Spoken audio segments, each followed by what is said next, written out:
प्यारे मित्रों, बंधु बांधवों, बुजुर्गों, माताओं बहनों और प्रिय अनुजों, आपको एक बार फिर चलो परमात्मा की ओर चैनल में करपद कोटि कोटि प्रणाम। पहले की बात फिर मैं आपसे कहता हूँ, रीढ़ सीधी। आपकी रीढ़ सीधी होगी तो आप बगैर किसी तप, बगैर किसी ध्यान के काफी सफलता तो आप सिर्फ इस एक एंगल के बैठने के, ये भी एक योग है, आप प्राप्त कर लोगे। आप जो है बगैर किसी तप तपस्या के भी काफी कुछ प्राप्त कर लोगे, ये भी एक योग है। अब आता है विषय कि भगवान की कृपा किस अक्षण प्राप्त होती है। बहुत ही देखो बारीक मैं टॉपिक तो बता रहा हूँ। भगवान की कृपा किस अक्षण प्राप्त होती है। देखो, हर एक कोई आदमी पूजा में, तपस्या में, धर्म कर्म में लगा ही हुआ है, और सब ये मतलब जो है रहते हैं कि अभी गए भगवान अभी सुन ले, या इतने दिन का संकल्प है इतनी बात सुन ले, या हम तो इतने दिन से कोशिश कर रहे हैं तो नहीं सुन पा रहे। मतलब इन सब से जो है हर एक आदमी ही एक चिंता में रहता है। अब इन सब का आंसर आपको मिल रहा है इस वीडियो में कि प्रभु की कृपा, भगवान की कृपा, ईश्वर की कृपा किस अक्षण प्राप्त होती है? कौन सा क्षण है जो प्राप्त होती है। आप देखना सांसारिक कृपा में, ईश्वर कृपा में एकदम दूसरे का विरोध है। संसार की कृपा जब प्राप्त होती है जब आपके पास ज्यादा ऑप्शन है, समझे। जैसे कि आपके पास परचून की दुकान है, पेट्रोल पंप है, खेती का काम है, गाड़ियां चल रही है, ट्रांसपोर्ट का काम है, तो आप किसी भी काम में हाथ डालो, फटाक देके आपको 10, 20, 50 करोड़, 10 करोड़, 5 करोड़, 1 लाख जो भी फटाक प्राप्त हो जाएंगे। फोन करने की देर है। यह है संसारिक कृपा कैसे प्राप्त होती है। जिसके पास ज्यादा ऑप्शन उसके पास ज्यादा कृपा, जल्दी कृपा। लेकिन आध्यात्मिक कृपा, ईश्वरीय कृपा इसके विरुद्ध है। जैसे ही आपके ऑप्शन खत्म, उतनी ही जल्दी आपको कृपा प्राप्त हो जाएगी जितनी जल्दी आपके ऑप्शन समाप्त हो जाएंगे। बाबा जी की कृपा, भोलेनाथ जी की कृपा, गुरुदेव की कृपा, मैया जी की कृपा, देवताओं की कृपा, पीर बादशाह की कृपा, और आपके जो है कुल देवता की कृपा, सबसे ही हम कृपा मान बैठे, तो क्या हुआ, हमारे काम नहीं हो पा रहा। प्रार्थना हम सबकी कर रहे हैं। तो आध्यात्मिक जगत में जितनी लिस्ट बढ़ेगी उतना ही आपकी कृपा कम हो जाएगी आप पर, और काम जो है ना होने के चांस बढ़ जाएंगे। सांसारिक जगत में आप पे जितने ऑप्शंस ज्यादा हो जाएंगे उतनी कृपा होने के चांस भी ज्यादा हो जाएंगे।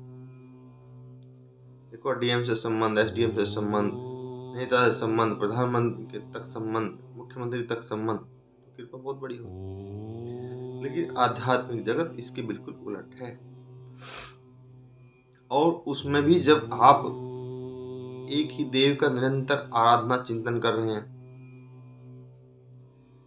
करते करते जब उस पराकाष्ठा में पहुंच जाओ, आपने देखा हो कई बार कि जो है जब नहीं काम बनता, कहने लगे हे भगवान अब तो मार या छोड़, तेरे दर पे पड़े, मार या छोड़, देख अब हमारे बस की नहीं, मार या छोड़, तेरी इच्छा है।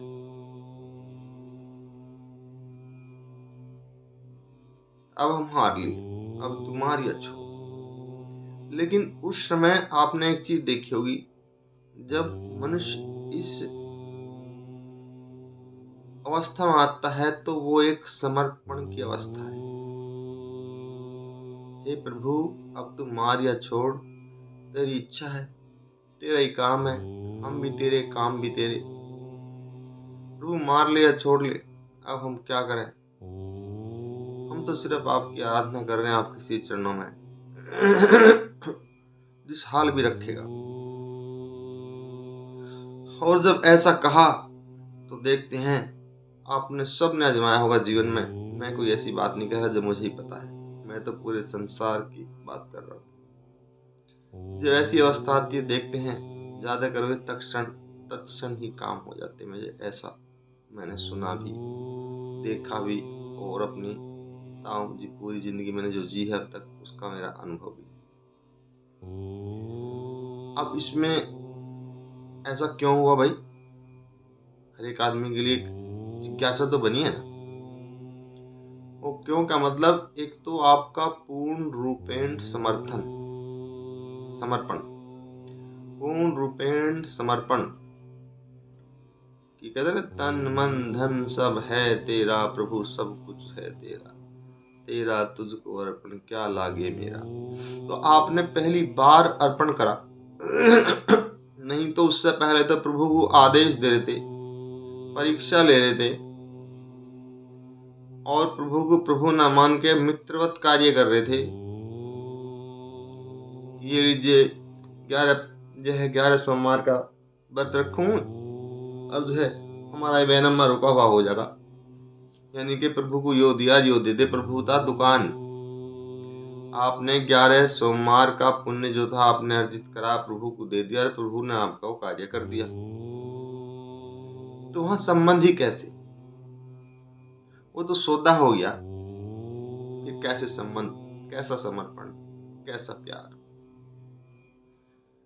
या तो फिर वो कार्य होगा भी भैया कर दिया तो उसका फल भी इतना उत्तम नहीं होगा। एक जगह से कर दिया, दूसरी जगह टांगा टंगी, बैना मत हो गया, पर दाखिल खारिज नहीं हो रहा, उसमें झमेले आ रहे, क्योंकि आपने उतना ही दिया था। प्रभु 11 सोमवार बैना में हो सकते। अब एक आता है समर्पण की सब कुछ है तेरा।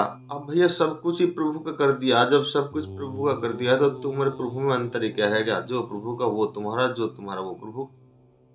अब सोचो एक एक बात, अगर आपको सत्य महसूस हो रही है तो इस वीडियो को लाइक, शेयर और सब्सक्राइब भी कर देना, और बेल आइकन, जिससे हमारी लेटेस्ट वीडियो आपको मिलती रहे। अक्सर देखा कि वीडियो देखिए खेल खत्म, और कभी कभी बहुत ही सुंदर ज्ञान निकल जाता है। ज्यादातर मेरी वीडियो दैनिक ज्ञान, जीवन के ज्ञान की मिलती है तो जब आपका पूर्ण समर्पण हुआ, पूर्ण समर्पण होते के साथ ही प्रभु के यहाँ क्या कमी है, पूरी सृष्टि भरी पड़ी है, आपका तुरंत ही कार्य हो रहा। आप प्रार्थना करके उठ के बाहर देखते हैं तो कार्य हो रहा, प्रार्थना करके घर तक निहारे देखे तो कार्य हो रहा, और आप अविश्वसनीय हो जाते हो, अविश्वसनीय कि अरे ये कैसे हो गया। इसलिए हे मेरे प्यारे मित्रों, बंधु बांधव, माताओं बहनों, बुजुर्गों और मेरे अनुजों, किसी भी कार्य के लिए सर्वप्रथम समर्पण सीखो। 100% समर्पण ये ईश्वरीय कृपा के लिए है, और सांसारिक कृपा के लिए तो आप जानते हैं जितने ऑप्शन उतनी बड़ी कृपा। इसी के साथ मैं अपनी वाणी को विराम देता हूँ, और फिर आपके सामने कोई एक अच्छे विषय के साथ मैं आऊँगा। आप सब गर्व